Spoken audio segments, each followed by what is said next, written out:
கடல் உள்வாங்கிய போது வெளியே தெரிந்த கல்வெட்டு கடல் பழைய நிலைக்கு திரும்பியதால் மீண்டும் மூழ்கியது. முருகப்பெருமானின் 6 படை வீடுகளில் 2ஆம் படை வீடான திருச்செந்தூர் சுப்பிரமணிய சுவாமி கோவிலுக்கு நாள்தோறும் ஏராளமான பக்தர்கள் வருகை தருகின்றனர். திருவிழா நாட்கள் மற்றும் விடுமுறை தினங்களில் பல்வேறு நாடுகள் மற்றும் மாநிலங்களில் இருந்து ஆயிரக்கணக்கான பக்தர்கள் வருகை தந்து முருகனை தரிசனம் செய்து வருகின்றனர். திருச்செந்தூர் சுப்பிரமணிய சுவாமி கோவில் கடற்கரையோரத்தில் அமைந்து இருப்பதால் பக்தர்கள் மட்டுமல்லாமல் சுற்றுலா பயணிகளும் வருகை தந்த வண்ணம் உள்ளனர். இந்த நிலையில் கோவில் முன்புள்ள கடல் அவ்வப்போது உள்வாங்குவதும் மீண்டும் பழைய நிலைக்கு திரும்புவதும் வழக்கமான நிகழ்வாக இருந்து வருகிறது.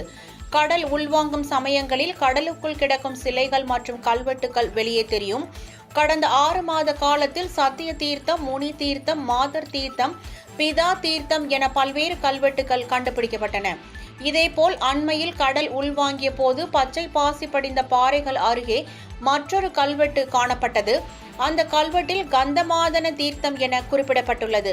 இந்த தீர்த்தம் பாவங்களை போக்கி பரிசுத்தத்தை தரவல்லது என்று அந்த கல்வெட்டில் குறிப்பிடப்பட்டுள்ளது. கோவிலுக்கு வரும் பக்தர்கள் பச்சை படிந்த இந்த பாறையை பார்த்து அதன் அருகே நின்று ரசித்து புகைப்படம் எடுத்துச் சென்றனர்.